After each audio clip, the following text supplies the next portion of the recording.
Assalamualaikum warahmatullahi wabarakatuh. Alhamdulillahi rabbil alamin. Nahmaduhu wa nasta'inuhu wa nastaghfiruh wa nastahdihi wa natubu ilayh. Wa na'udzu billahi min syururi anfusina wa min sayyiati a'malina. May yahdihillahu fala mudilla lahu wa may yudlil fala hadiyalah. Asyhadu an la ilaha illallah wahdahu la syarika lah wa asyhadu anna Muhammadan abduhu wa rasuluhu la nabiyya wa la rasula ba'dah. Allahumma salli wa sallim wa barik ala nabiyyina Muhammad wa ala alihi wa ashabihi ajma'in. A'udzu billahi minasyaitonir rajim. Ya ayyuhalladzina amanu taqullaha haqqa tuqatih wa la tamutunna illa wa antum muslimun. Rabbi shrah li sadri wa yassir li amri wahlul 'uqdatam min lisani yafqahu qawli. Allahumma 'allimna ma yanfa'una wanfa'na bima 'allamtana wa zidna ilma. Amma ba'd, yang kami hormati segenap pimpinan cabang Muhammadiyah Parakan, takmir Masjid Al-Manar yang semoga senantiasa dirahmati oleh Allah Subhanahu wa taala, dan Bapak Ibu semua jamaah salat Maghrib yang juga senantiasa dirahmati oleh Allah Subhanahu wa taala. Puji dan syukur kita panjatkan kehadirat Allah Subhanahu wa taala atas segala limpahan nikmat yang Allah taala berikan kepada kita semua.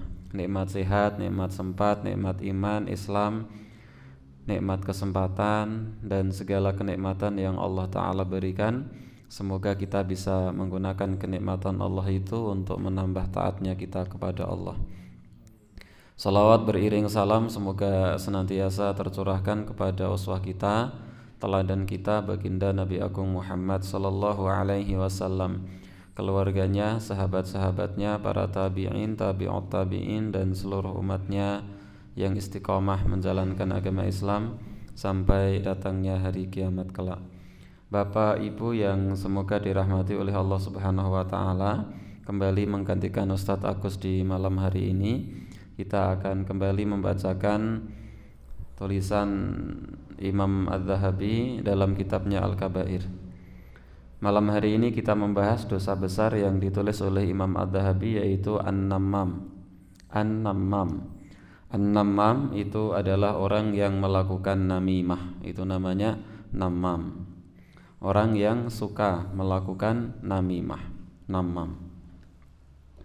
An-Nammamu, orang yang suka melakukan an-namimah. Apa itu namimah? Adu domba. Namimah itu adalah adu domba. Sementara adu domba itu sendiri adalah istilah. Saya belum tahu bahasa Indonesia selain istilah adu domba apa.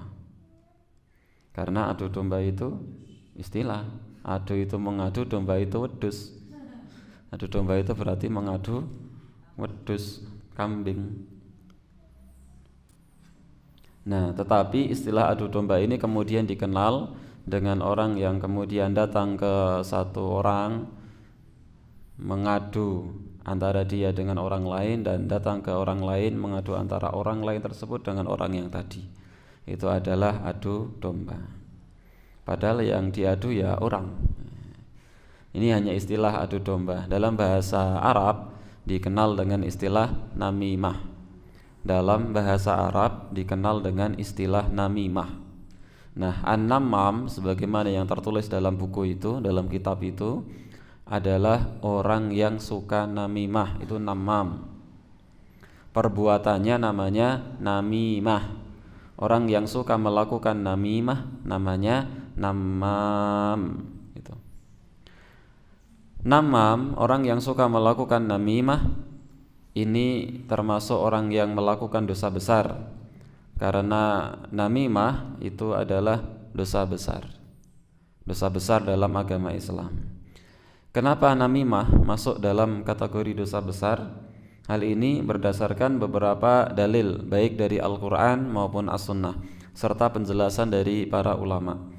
Yang pertama adalah qala Allah Ta'ala, Allah Subhanahu wa Ta'ala berfirman. Allah berfirman, wala, dan janganlah tutik kalian ikuti taati, janganlah kamu ikuti, janganlah kamu taati, kulla, setiap halaf, orang yang suka bersumpah. mahin, orang yang suka menghina. Janganlah kalian ikuti orang yang suka bersumpah dan orang yang suka menghina. Dua perbuatan ini juga perbuatan yang dilarang dalam agama Islam, suka bersumpah. Meskipun seandainya sumpahnya adalah sumpah yang benar, tetapi kalau dia terus-terusan melakukan sumpah, setiap hari bersumpah, maka ini adalah perbuatan yang tidak baik. Karena sumpah itu adalah sesuatu yang penting dan kita butuhkan. Seandainya orang setiap hari dan senantiasa bersumpah tanpa ada satu kepentingan, ketika suatu saat dia nanti membutuhkan sumpah, maka orang sudah tidak percaya lagi dengan sumpah dari orang tersebut. Allah berfirman, wala tuti' kulla hallaf, jangan kalian ikuti setiap orang yang suka bersumpah, mahin, orang yang suka menghina, hammazin apa hammazin? Hammaz itu adalah orang yang suka mencela, itu hammaz. Sanes hammaz beda, dipakai zai. Hammaz ini satu kata, satu akar kata yang sama dengan humazah. Ada surat namanya surat al-humazah. Wailul likulli humazatil lumazah. Celaka bagi orang yang suka mencela dan suka mengumpat. Hammaz itu mencela. Dan dosa mencela itu adalah dosa yang tidak main-main pula. Sampai kemudian Allah Subhanahu wa taala dalam surat Al-Humazah membuka surat itu dengan kata-kata celaka. Wailun likulli humazatin lumazah. Celaka bagi orang-orang yang suka mengumpat dan suka mencela. Sebagaimana Allah Subhanahu wa taala juga firmankan, wailun, celaka, lil mutaffifin, bagi orang-orang yang curang. Karena ini berkaitan dengan harga diri dan kehormatan orang lain. Maka harga diri dan kehormatan orang lain itu perlu untuk kita jaga. Dan orang-orang yang melakukan humazah, hammaz, itu juga merupakan larangan yang besar dari sisi Allah Subhanahu wa taala. Allah berfirman, wala tuti' kulla hallafim mahin, jangan kamu ikuti setiap orang yang suka bersumpah dan suka menghina, hammazin, yang suka mencela, masya'in, ini kurang tanwin ya, masya'in, yang dia suka berjalan, binamim, dengan adu domba, yang dia kesana kemari melakukan adu domba.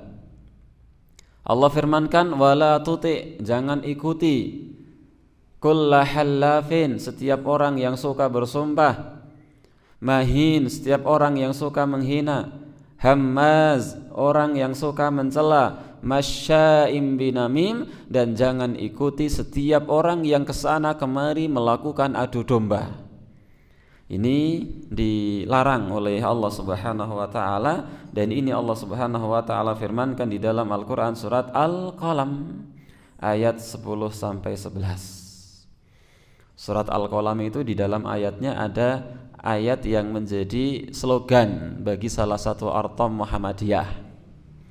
Sinten ingkang pirsa, slogan niku napa?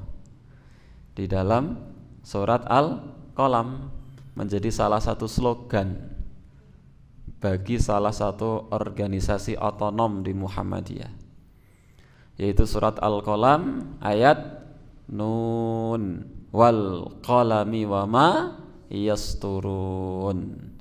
Slogan ortom napa niku? IPM. Kalau pemuda, fastabiqul khairat. Kalau NA, albirru manittaqa. Kalau Muhammadiyah dan Aisyah, syahadat dua melingkar. Ya, asyhadu alla ilaha illallah wa asyhadu anna Muhammadar Rasulullah, itu di logonya, di logo Muhammadiyah. Nah, nek teng taplak mboten enten, soalnya taplake badhe kumbah, masukkan WC, maka tidak boleh ada asyhadu alla ilaha illallah asyhadu anna muhammadan rasulullah. Nah, itu surat Al-Qalam. Jangan kamu ikuti setiap orang yang suka bersumpah, setiap orang yang suka menghina, setiap orang yang suka mencela, dan setiap orang yang kesana kemari melakukan adu domba. Ini wanti-wanti yang Allah Subhanahu wa taala agar manusia kemudian waspada. Jangan ikuti mereka. Ketika Allah Subhanahu wa taala perintahkan kita untuk menjauhi mereka, jangan ikuti orang-orang yang suka seperti itu. Di antaranya adalah orang-orang yang suka mengadu domba, menunjukkan bahwasanya dosa mengadu domba adalah dosa yang tidak main-main. Inilah yang ditulis oleh Al-Imam Adz-Dzahabi, kenapa namimah itu merupakan dosa besar di sisi Allah Subhanahu wa taala. Satu. Yang selanjutnya, wa qala ta'ala, dan Allah Subhanahu wa taala berfirman, apakah yuhibbu, suka, ahadukum, salah seorang dari kalian, ayuhibbu ahadukum, apakah salah seorang di antara kalian suka, ayyakula, untuk memakan, lahma akhihi maitan, daging bangkai saudara kalian sendiri. Apakah seseorang dari kalian suka memakan daging bangkai saudaranya? Ini adalah pertanyaan dari Allah Subhanahu wa taala yang tidak butuh jawaban dari kita. Yang tentunya kita sendiri yang bisa menjawabnya, bahwa tidak mungkin ada saudara kok mau memakan daging bangkai saudaranya sendiri. Nah, itulah gambaran bagi orang-orang yang suka mengadu domba. Sebenarnya ayat ini berkaitan dengan orang-orang yang suka menghibah. Ghibah itu tidak selalu adu domba, tapi adu domba biasanya pasti dengan ghibah. Ghibah itu adalah ketika seseorang membicarakan keburukan orang lain. Ghibah dengan pembicaraan yang memang itu kenyataan. Kalau dengan suatu pembicaraan yang itu bukan kenyataan, maka itu disebut dengan fitnah. Nah, orang yang melakukan adu domba itu kan hakikatnya justru lebih parah daripada orang-orang yang ghibah, orang yang adu domba. Kalau orang yang melakukan ghibah itu sekedar dia kemudian membicarakan keburukan orang lain di hadapan orang. Dia membicarakan keburukan si A di hadapan C. Dia membicarakan keburukan si X di hadapan Y. Itu ghibah. Entah itu keburukan yang dibicarakan adalah keburukan fisik untuk menghina, atau keburukan yang dibicarakan adalah keburukan maksiat yang mungkin pernah dia lakukan, ghibah. Nah, orang yang namimah itu lebih parah daripada ghibah, karena dia datang kepada dua, datang ke A sama datang ke B. Datang ke A membicarakan keburukan si B dalam rangka untuk manas-manasi si A, dan dia datang ke B untuk membicarakan keburukan si A dalam rangka manas-manasi B. Ini kan lebih parah daripada ghibah. Kalau ghibah itu tidak bermaksud untuk manas-manasi. Ghibah itu ya hanya sekedar membicarakan keburukan orang lain, itu saja dosa. Apalagi sampai sambil memanas-manasi, dan itu dilakukan di A dan di B. Ketika datang ke A membicarakan keburukan si B, ketika datang si B membicarakan keburukan si A, itu namimah, adu domba. Maka hari ini kita berusaha untuk menghindari namimah, karena namimah pada hari ini adalah namimah yang modern. Bagaimana namimah yang modern itu? YouTube. Kemudian motong video A, motong video B, disatukan seolah-olah A nyerang B dan B nyerang A.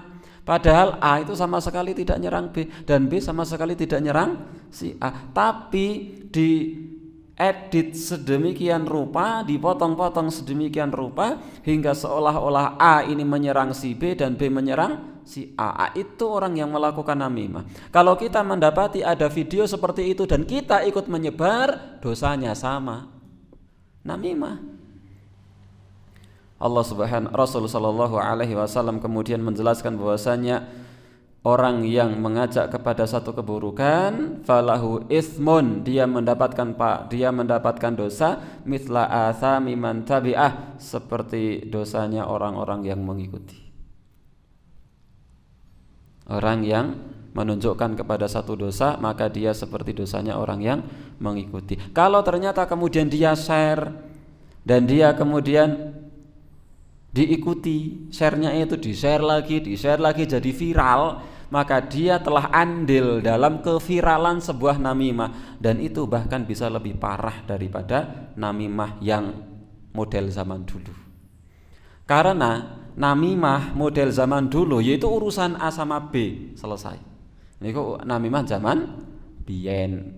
Nek namimah zaman sekarang urusannya A sama si B plus netizen seluruh Indonesia. Niku maka namimah zaman sekarang itu bisa lebih parah daripada namimah zaman dulu.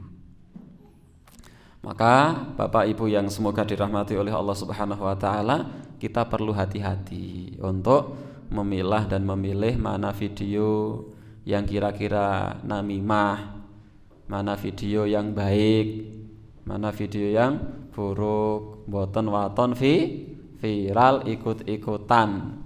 Bahasane lari-lari enem sakniki niku namine FOMO. FOMO niku napa? FOMO itu adalah khawatir tidak bisa ikut tren. Maka dia harus mengikuti segala tren yang sedang ada dengan berbagai macam cara. Dia khawatir, dia sedih, dia galau kalau tidak bisa ikut tren. Niku namine lari-lari enem napa? FOMO. Apik iki. Oh. Kadang enten niku to, Ustadz A kali Ustadz B. Dipotong-potong videonya seolah-olah A nyerang B dan B nyerang A, padahal mboten. Konteksnya beda. Nah, akhirnya kita ikut menyebarkan, ikut mengadu domba. Akhirnya dua kelompok yang tadinya akur menjadi panas. Dua organisasi yang tadinya akur jadi panas. Dua wilayah yang tadinya akur jadi panas. Dua suku yang tadinya akur jadi panas. Sakniki niku Bapak Ibu, menawi kula panjenengan buka YouTube, buka Instagram, khususnya di Instagram, kemudian di kolom-kolom komentar ketika ada sesuatu yang aneh-aneh, itu pasti ada orang yang nyerang. Pancen wong Jawa, ulai wong Jawa, dan seterusnya hingga memanas. Nah, niku namimah, adu domba. Maka perlu hati-hati, dan itu adalah dosa besar ketika seseorang melakukan namimah. Yang ketiga, dalil yang selanjutnya yang ditulis oleh Imam Adz-Dzahabi adalah waqala Nabi sallallahu alaihi wasallam, dan Nabi Muhammad sallallahu alaihi wasallam bersabda, la yadkhulul jannata, tidak akan masuk surga siapa? Namam, orang yang suka adu domba.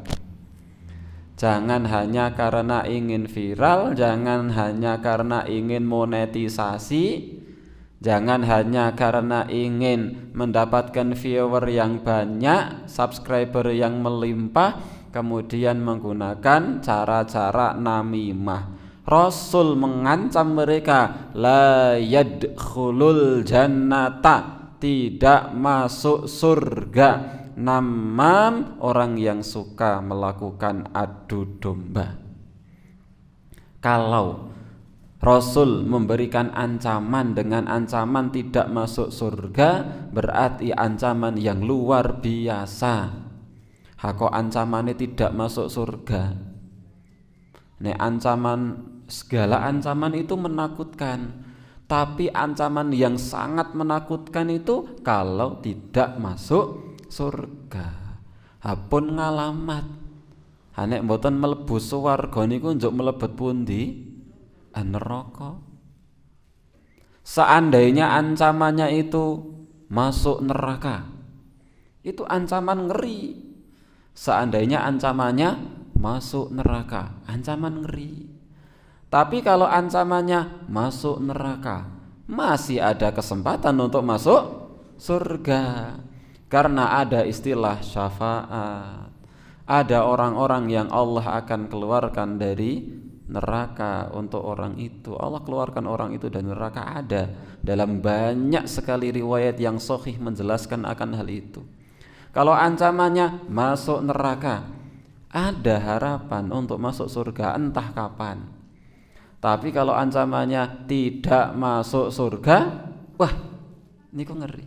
Nah, ini min babil wa'id ya. Ini ancaman. Tidak berarti kemudian orang yang namimah itu tidak mungkin masuk surga, enggak. Tapi bahwa ini adalah ancaman bagi orang-orang yang melakukan namimah, adu domba. Dan ini ancaman yang berat dari Rasul sallallahu alaihi wasallam. Hadis ini sahih, muttafaqun alaih, diriwayatkan oleh Imam Bukhari dan Imam Muslim. Nah, orang yang melakukan namimah, adu domba itu orang yang terancam tidak akan masuk surga. Maka betul-betul kita hati-hati. Zaman sekarang melakukan namimah itu asal klik itu bisa masuk dalam kategori namimah. Klunting, apik iki. Wah, Ustadz Fulan kayak padu bro. Ustadz B. Padahal video editan, wah organisasi A, wah kayak panas dengan organisasi B. Padahal itu nggak nyata, itu editan. Apik. Klik, tahan, gambar panah 2 arah kanan. Napa niku? Forward.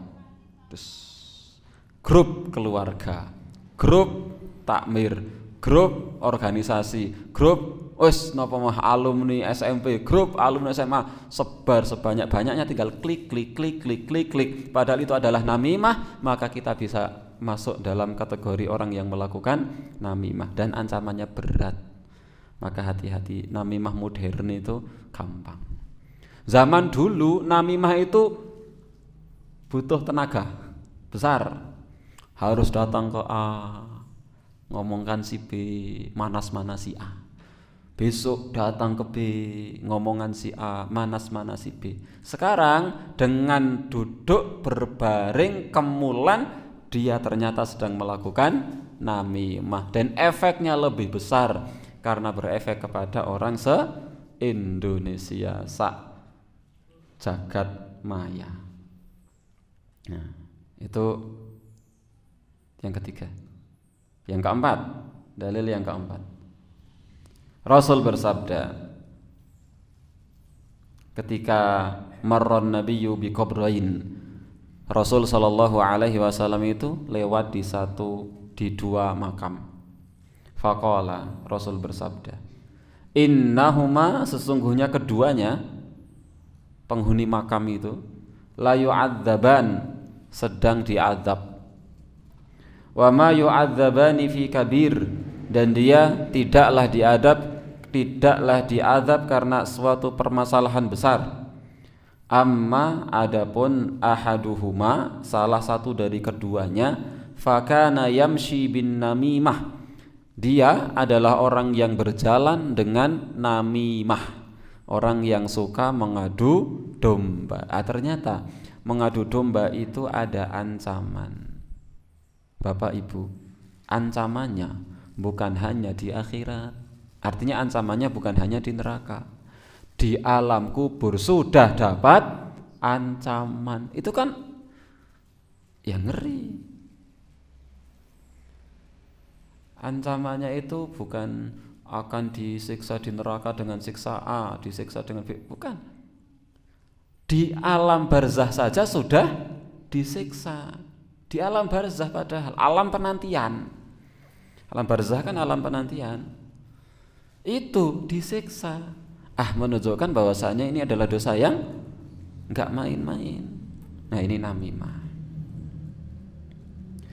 Wa ammal akhar, adapun yang satunya, fakana la yastatiru min bauli, adalah orang yang tidak istitar dari kencingnya. Istitar itu ulama yang satu menafsirkan orang yang tidak bersuci dari kencing, dan ulama yang lain menafsirkan orang yang tidak menutup diri ketika kencing.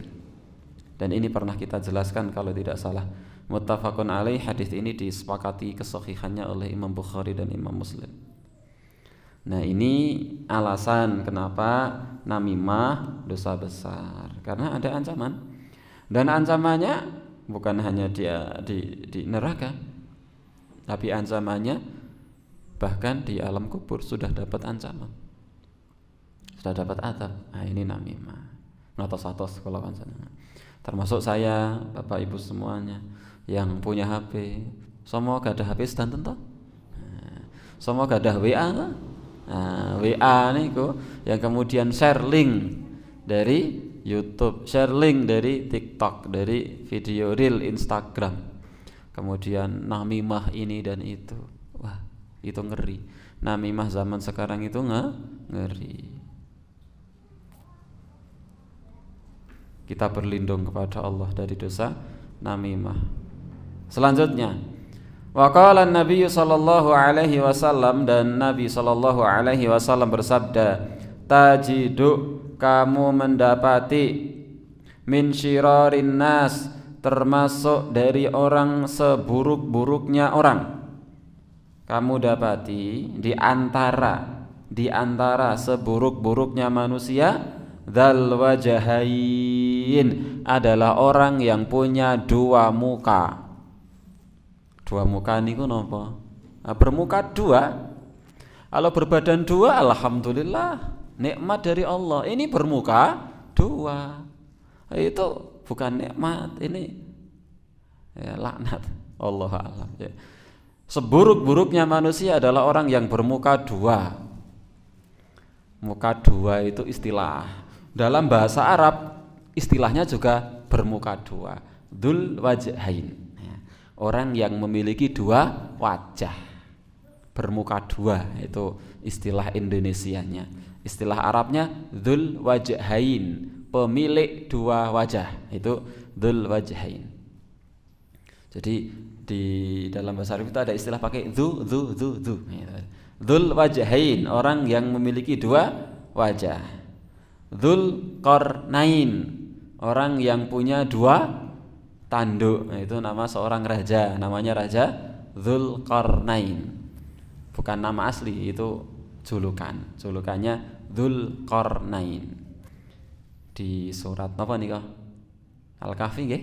Al-Kahfi. Wa yas'alunaka 'an Dzul Qarnain, dan mereka bertanya kepadamu wahai Muhammad tentang kisah Dzul Qarnain. Dzul Qarnain. Nah, dza itu pemilik, dzal wajhain pemilik dua wajah. Kamu dapati termasuk seburuk-buruknya di antara seburuk-buruknya manusia adalah orang yang memiliki dua wajah, bermuka dua. Huwa, dia adalah orang yang alladzi ya'ti haula, yang dia datang kepada sekelompok orang, biwajhin, dengan satu wajah. Wa haula, dan ia datang kepada kelompok yang lain, biwajhin, dengan wajah yang lain. Jadi kalau datang ke A ya jadi A, kalau datang ke B ya dia seolah-olah menjadi balane si B. Aku ke balane sampeyan, wah jotek nek karo si B.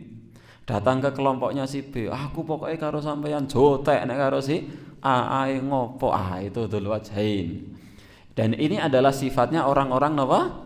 Munafik. Ini sifatnya orang-orang munafik. Dzul wajhain, pemilik dua wajah. Yang selanjutnya, wa fi lafdin, dan dalam riwayat, dalam lafal yang lain, tajidu syiraran nasi, kamu dapati seburuk-buruknya manusia, dzal wajhain, adalah pemilik dua wajah. Wa huwa muttafaqun alaih. Hadisnya muttafaq alaih, Bukhari Muslim. Wa anin Nabi sallallahu alaihi wasallam, dan dari Nabi Muhammad sallallahu alaihi wasallam, qala, beliau bersabda, la yublighni ahadun, janganlah seseorang itu janganlah menceritakan kepadaku an ashabi, tentang sahabat-sahabatku, keburukan sahabatku, syai'an, dengan suatu pun, dengan suatu cerita. Jangan kalian cerita tentang keburukan temanku di hadapanku. Jangan.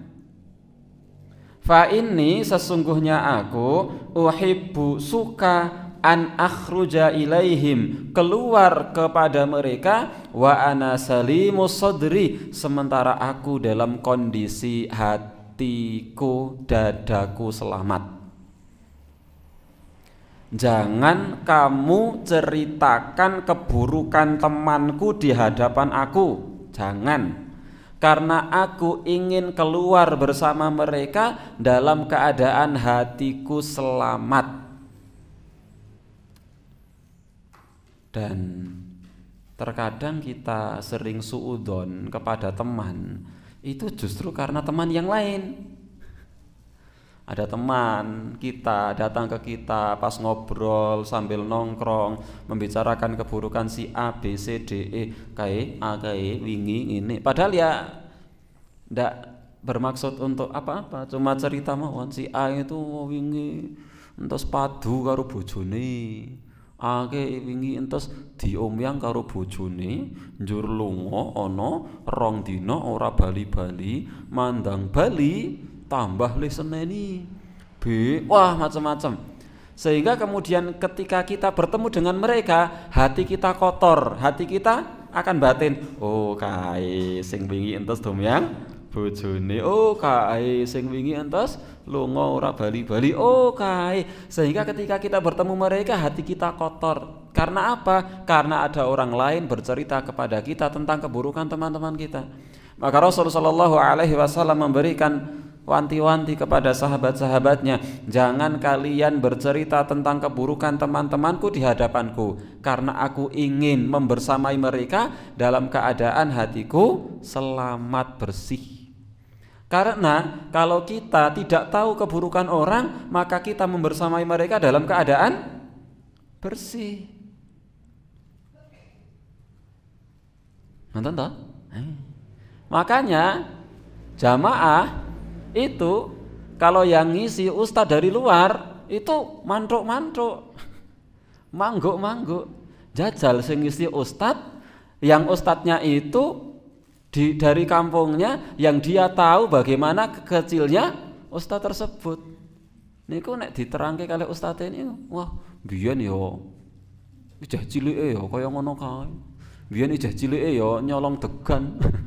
Saiki wae dadi ustadz. Biyen itu masih terngiang-ngiang di benak kita, dalam hati kita, sehingga kita tidak bisa menerima kebenaran. Kenapa? Karena kita sudah kadung hatinya kotor kepada orang itu, maka kita sulit menerima kebenaran. Tapi kalau ustadznya dari luar kan mboten ngertos cilike pripun. Mbah biyen niku senengane bal-balan apa nyolong langsep, nokol telos, mboten ngertos. Ngertine pun dadi ustadz. Maka ketika kita mendengar ustadz itu menjelaskan, oh ya bagus, oh ya betul, terima. Karena hati kita masih bersih kepada ustadz itu. Saged dipun pahami nggih? Nah, maka Rasul itu melarang kita bercerita tentang keburukan orang lain di hadapan kita. Kenapa? Karena kalau kita sudah kadung tahu segala informasi tentang teman-teman kita, kadung tahu itu, kadung tahu keburukan-keburukan teman kita, kita bertemu dengan mereka pun kotor. Pikiran ini pun enten mawon. Oh kae sing wingi ngene-ngene, oh kae sing wingi ngono-ngono. Ketika kemudian misalnya kita ada sesuatu kemudian dia menasehati kita, mbok yo sampean ki aja ngono kae. Kita batin, Allah dhewekne yo kaya ngono. Hati kita kotor. Kalau hati kita kotor sudah susah menerima kebenaran. Maka di antara cara agar kita mudah menerima kebenaran itu adalah bersihkan hati. Salimus sadr, hati kita, dada kita selamat bersih. Insyaallah mudah menerima kebenaran. Nah, hadis ini diriwayatkan oleh Imam Abu Dawud, rawahu Abu Dawud. Jadi larangan dari Rasul sallallahu alaihi wasallam untuk bercerita tentang keburukan orang lain di hadapan Nabi. Karena ketika diceritakan tentang keburukan orang lain, bertemu dengan mereka, hati kita kotor. Tuh. Selanjutnya, wa an Ka'ab, dari Ka'ab qala, beliau berkata, ittaqun namimah, hati-hatilah kalian dari namimah, fa inna sahibaha, karena sesungguhnya pelaku namimah la yastarihu, tidak istirahat, min adabil qabri, dari adab kubur. Wah ngeri, tidak istirahat dari adab kubur. Makanya seandainya kita sudah pernah kadung seperti itu, perbanyak istighfar. istighfar, bertaubat kepada Allah Subhanahu wa taala. Dari share-share video-video yang mengadu domba, dari perbuatan-perbuatan namimah, kita bertaubat kepada Allah Subhanahu wa taala dari itu, karena ancamannya berat. Di antara ancamannya adalah di alam barzakh itu sudah mendapatkan siksa, wal iyadu billah. Sementara kita setiap hari berdoa, Allahumma inni a'udzubika min adzabi jahannam wa min adzabil qabri. Kita berlindung kepada Allah dari azab kubur. Lah kok malah melakukan amal-amal yang bisa mendatangkan azab kubur, wal iyadu billah. Kita berlindung kepada Allah dari itu. Hatan riyen. Monggo. Kita lanjut. Bismillah. Warawa, dan telah meriwayatkan Mansur an Mujahid. Mansur telah meriwayatkan dari Mujahid tentang firman Allah Subhanahu wa taala, hammalatal hatab, pembawa kayu bakar. Ini surat napa? Al-Lahab. Ini bercerita tentang istrinya Abu Lahab. Wa imra'atuhu hammalatal hatab, dan istrinya, wa imra'atuh, dan istrinya Abu Lahab, hammalatal hatab, sang pembawa kayu bakar. Apa maksud dari pembawa kayu bakar?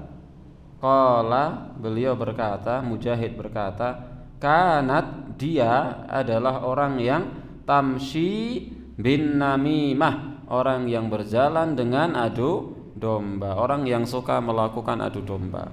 Itu kenapa dikatakan hammalatal hatab, pembawa kayu bakar, yaitu orang yang suka manas-manasi, ngompor-ngompori. Soalnya saat ini pun boten beto kayu bakar, beto kompor. Apramiro piyantun ingkang senengane ngompor-ngompori.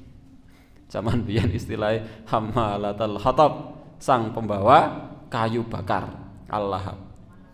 Manas-manasi, ngompor-ngompori. Tapi ngompor-ngompori buruk, bukan ngompor-ngompori baik. Karena ada ngompor-ngompori yang baik. Ayo, Allah ngopo nang omah salat kok nang omah nang masjid. Ganjarane 17. Ah niku ngompor-ngompori sing sae. Menyemangati niku maksudnya. Ngompor-ngompori kebaikan. Nah, ini istrinya Abu Lahab itu sang pembawa kayu bakar. Kata Mujahid, maksudnya adalah orang yang suka adu domba. Istrinya Abu Jahal niku sinten? Abu Jahal, Abu Lahab pangapunten. Istrinya Abu Lahab niku sinten namine? Wallahu a'lam namanya siapa.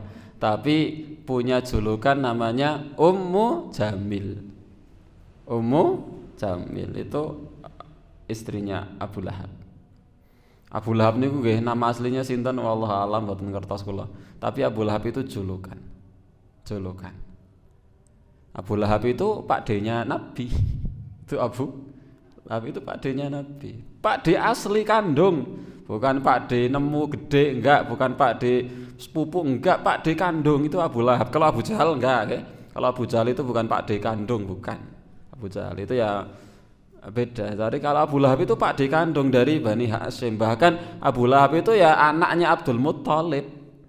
Abdul Muttalib itu kan bapaknya Abdullah. Itu Abu Lahab itu anaknya Abdul Muttalib. Karena Abdul Muttalib itu punya 10 anak laki-laki. Yang mungkin pernah saya sampaikan itu. 6-nya itu tidak menjumpai kenabian Rasulullah. Siapa 6 itu? Harith, Ziror, Hijir, Zubair, Muqaddam, Abdullah, bapaknya Nabi sendiri. Itu tidak menjumpai kenabian Nabi, tidak menjumpai. Bahkan artinya ketika Nabi Muhammad diangkat menjadi Rasul, 6 orang ini sudah meninggal.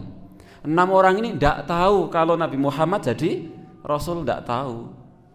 Makanya mereka tidak bisa beriman sama Nabi, tidak tahu.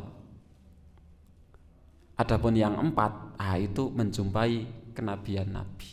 Siapa 4 itu? Abu Thalib, Hamzah, Abbas, Abu Lahab.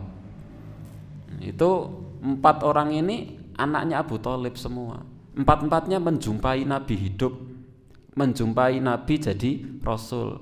Tapi empat orang ini yang dua beriman, yang dua tidak beriman. Yang beriman adalah Hamzah yang meninggal dunia dalam perang Uhud itu. Kemudian Abbas masih hidup setelah Nabi Muhammad meninggal dunia. Abbas masih hidup, umurnya panjang. Adapun Abu Thalib tidak beriman, tapi membela Nabi. Tapi nggak beriman, tapi membela Nabi. Adapun Abu Lahab, itu orang yang paling terdepan membela Nabi, paling terdepan memusuhi Nabi itu Abu Lahab. Kalau yang lain, Abu Jahal dan kawan-kawan, selama Abu Thalib masih hidup, mereka segan mengganggu Nabi.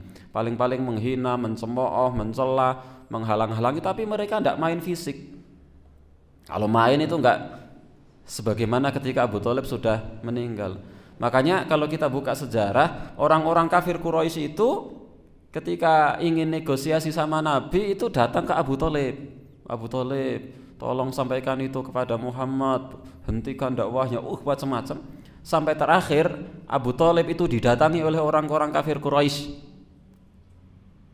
Abu Thalib, tolong serahkan Muhammad kepada kami. Kami akan berikan kepada engkau sebagai ganti Muhammad orang terbaik di antara kami. Silahkan engkau miliki. Serahkan Muhammad kepada kami, akan kami bunuh Muhammad. Apa jawaban Abu Thalib?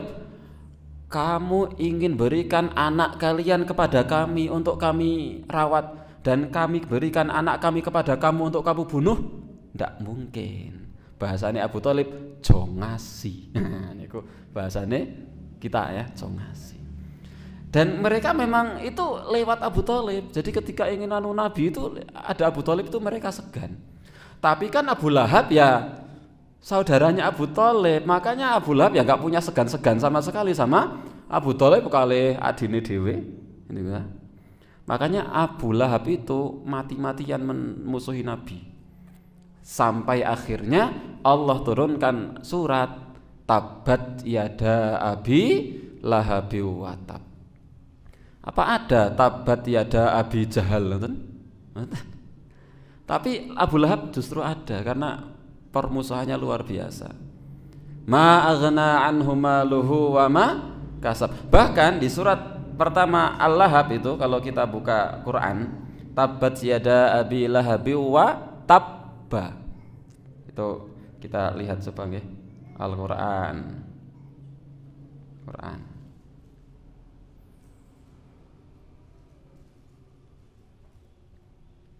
Al-Lahab.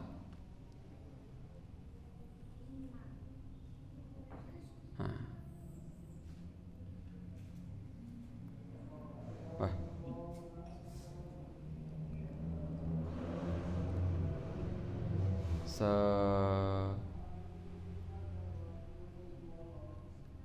Kembali mana ya? Al-Ikhlas. Nah, wah, Tabbat celaka. Tapi di sini ada tak, oke? Namanya tak taknis as-sakinah. Di sini tabba nggak ada taknya. Ini celaka. Tabba itu artinya celaka. Tabbat itu artinya celaka. Tapi tabbat itu muannas. Tabbat celaka. Maksudnya yang celaka apa ini? Yang celaka ini fa'ilnya. Yada abi Lahab, kedua belah tangan Abu Lahab itu celaka.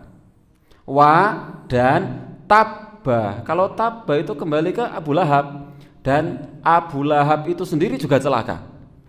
Kedua belah tangan Abu Lahab celaka, dan celaka pula Abu Lahab itu sendiri. Ini kan double-double. Bukan hanya tabbat yada abi Lahab, masih tambahi wa tabba, celaka kedua belah tangan Abu Lahab, dan celaka pula Abu Lahab itu sendiri. Tabbat yada abi Lahab wa tabba. Tabbat yada abi Lahabi wa tab, ma aghna anhu maluhu wa ma kasab, sayasla naran dzata lahab wa imra'atuhu ini hammalatal hatab, dan istrinya sang pembawa kayu bakar namanya Ummu Jamil. Abu Lahab, kenapa disebut Abu Lahab itu julukan? Lahab itu menyala. Sebagian riwayat menyebutkan kenapa Abu Lahab itu disebut menyala, karena wajahnya merona menyala, saking gantengnya luar biasa. Karena memang keturunan Abdul Muthalib. Abdul Muthalib itu rupawan, bangsawan, dan hartawan. Itu Abdul Muthalib. Abu Lahab menuruni itu, rupawan, bangsawan, dan hartawan. Saking rupawannya si Abu Lahab, maka sampai diberikan gelar Abu Lahab, bapak yang wajahnya menyala meruna. Ganteng. Tapi Bapak Ibu, kegantengan itu tidak bisa menyelamatkan orang di akhirat. Istrinya itu Ummu Jamil. Ummu Jamil itu ibu yang jamilah, cantik, jelita, luar biasa mempesona istrinya. Memang suaminya ganteng, istrinya cantik, tapi kecantikan dan kegantengan itu tidak bisa menyelamatkan dia dari akhirat, azab neraka. Dan ternyata Allah firmankan dalam ayat Quran langsung, Tabat yada abi lahabi wa tab, sampai ada ayat hammalatal hatab, istrinya sang pembawa kayu bakar, fi jidiha hablum mim masadid, lehernya ada tali dari sabut. Khanifillah rahimani wa rahimakumullah, barangkali ini yang bisa kita sampaikan. Dosa namimah, adu domba. Sekali lagi kita berusaha untuk menghindari namimah, baik namimah langsung. Kalau namimah langsung insya Allah mungkin ya enggak ya, atau kalau ya jarang. Namimah yang sering itu kalau namimah pakai HP niki modern namimah. Wah, itu kita betul-betul berusaha untuk menghindari di zaman yang penuh dengan namimah di medsos ini. Alhamdulillahi rabbil alamin, wassalatu wassalamu ala rasulillahi imamil mursalin. Kita berdoa kepada Allah Subhanahu wa taala, semoga Allah Subhanahu wa taala membimbing kita menuju jalan kebaikan, kita diberikan bimbingan untuk senantiasa bisa menghindari dosa-dosa besar, kita diberikan kesehatan, umur yang panjang sehingga kita bisa terus thalabul ilmi dan menambah kebaikan serta ketaatan. Alhamdulillah, wassalatu wassalamu ala rasulillah. Assalamualaikum warahmatullahi wabarakatuh.